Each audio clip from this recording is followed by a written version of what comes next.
Hello, everyone. This is Stuart Marshall. I'm the potter here at Bethabra. Looking forward to taking any questions y'all might have today about anything pottery related. So we'll give it another minute here, see if there are any questions.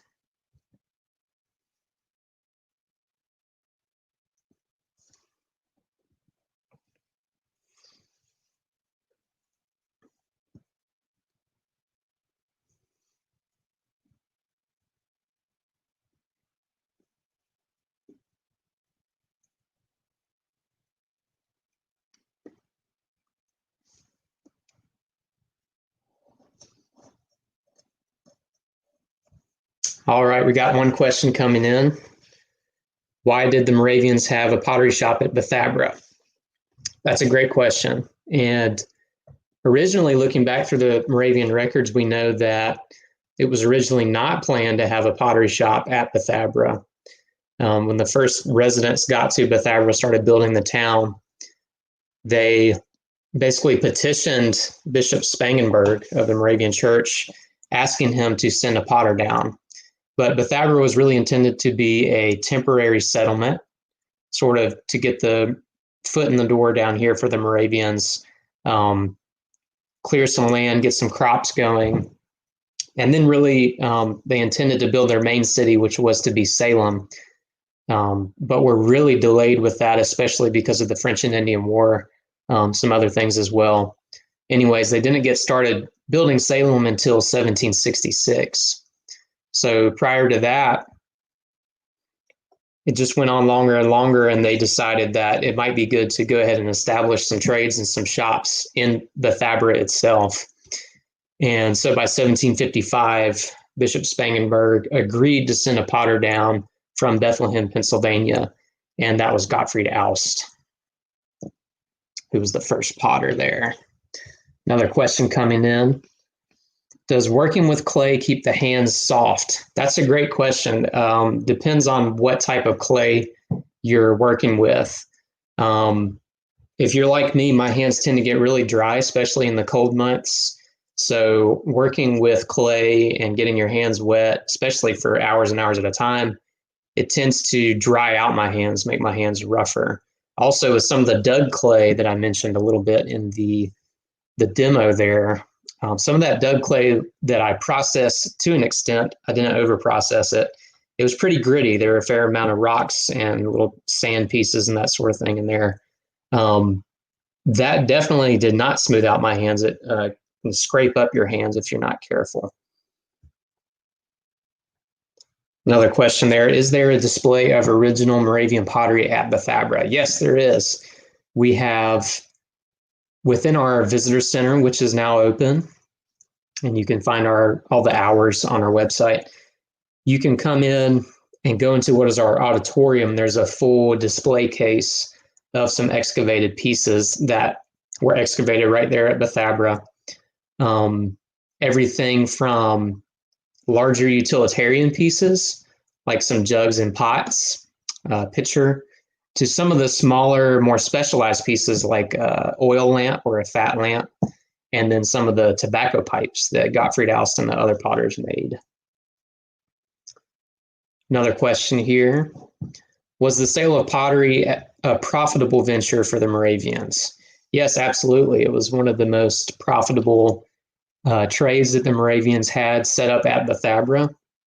And the reason is that when the Moravians got to the backcountry of North Carolina in the Bethabra area in the 1750s, there were very few places to actually buy pottery, especially affordable pottery. So a lot of North Carolina's population living closer to the coast, they could import a lot of their pottery and get it from some of the port cities like maybe Beaufort or Cross Creek, which is now Fayetteville. But in the backcountry, there were just fewer stores to begin with, and we have evidence that suggests that there were no potters established in North Carolina producing their own commercially, kiln-fired pottery there. So when the Moravians started their shop in 1755, 1756, it was one of the very few places that people could get really affordable and good quality pottery in the backcountry. And Also, you have to remember that they're working mostly from scratch. So they are digging their own clay, which is free, right? Besides the labor that you put into it. And then even their glazed materials and other things they're working from scratch as well. So it was very profitable, and often they would sell out their kiln and their shop by noon when they would open up the shop for people to come buy pottery.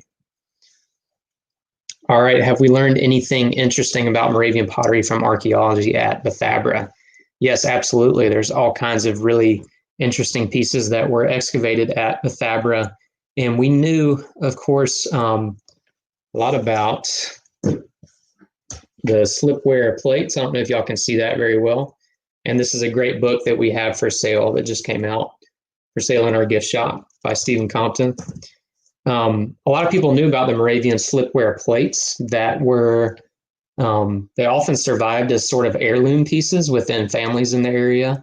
They were passed down through the generations and were, basically survived for over nearly 200 years or more. We knew about those sorts of pieces, and we had other surviving examples that we maybe could not trace to the Moravian potters.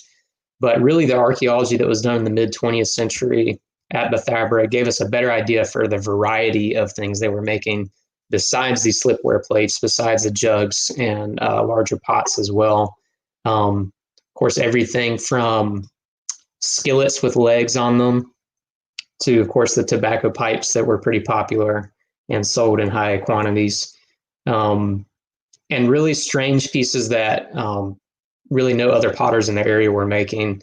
Again, like those oil lamps and other pieces that were really specialized to suit their needs. And they also made everything from, chamber pots to stove tiles and stoves to clay shingles for their roofs. What is my favorite piece of extant pottery and why? That's a great question. In terms of just the shape of the ceramic form,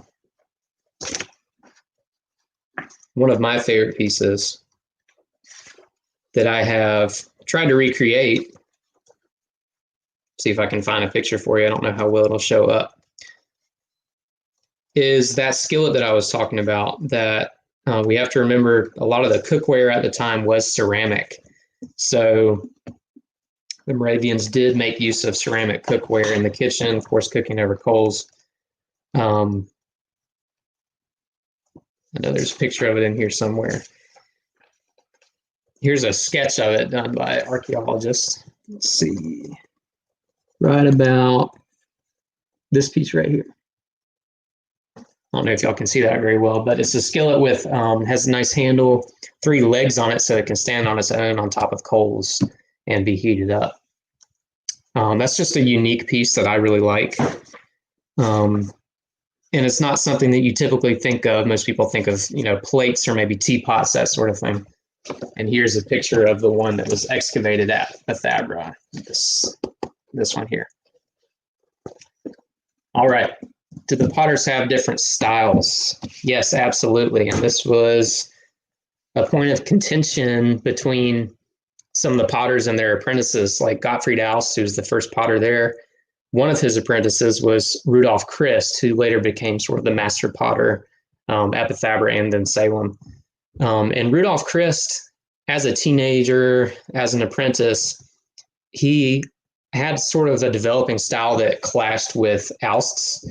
And Aust was trained in Germany, in Herrnhut, as a potter. So he was very much following that tradition. And he was capable of making very sophisticated and even fancy, you might call it fancy designs, slipware and other things. But for the most part, he made what was profitable, and that was mostly utilitarian things, which he was very good at making in high quantities and that sort of thing very consistently. So it's not a question of skill so much as it was different styles. So Rudolf Christ, he didn't so much care for that older style that had been very profitable in the 1750s and 60s into the 70s. Rudolf Christ was influenced not only by the Moravian tradition, but the British tradition. He made imitation Staffordshire and Queensware pieces, which of course the British tradition. and he created some designs that were entirely unique as well. He also used a lot of molds, so plaster or wood molds that you could, of course, put the clay into and then make a bunch of identical pieces. He's really famous for some of his animal bottles, like the squirrel bottle, fish bottle, turtle bottle. So he made those sorts of things that were very different from Alst, and something that they disagreed with and argued quite a bit about. But eventually, of course, Chris became a master potter, and he was able to make whatever he wanted for the most part. All right, another question here. Does Bethabara offer workshops where visitors can work with the clay?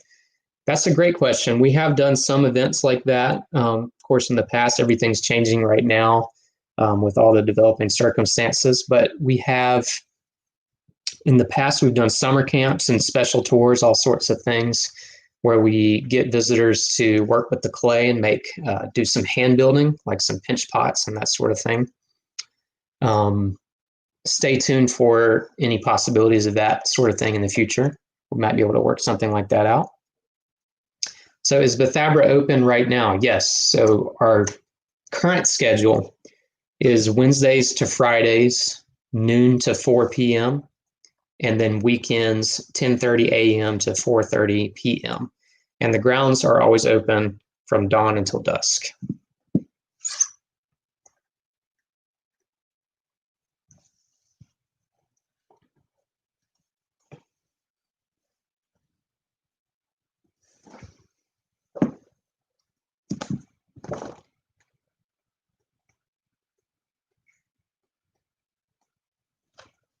All right. I think that's all the questions we have today. Thanks for joining me, and thanks for tuning in today. And stay tuned for our future virtual events.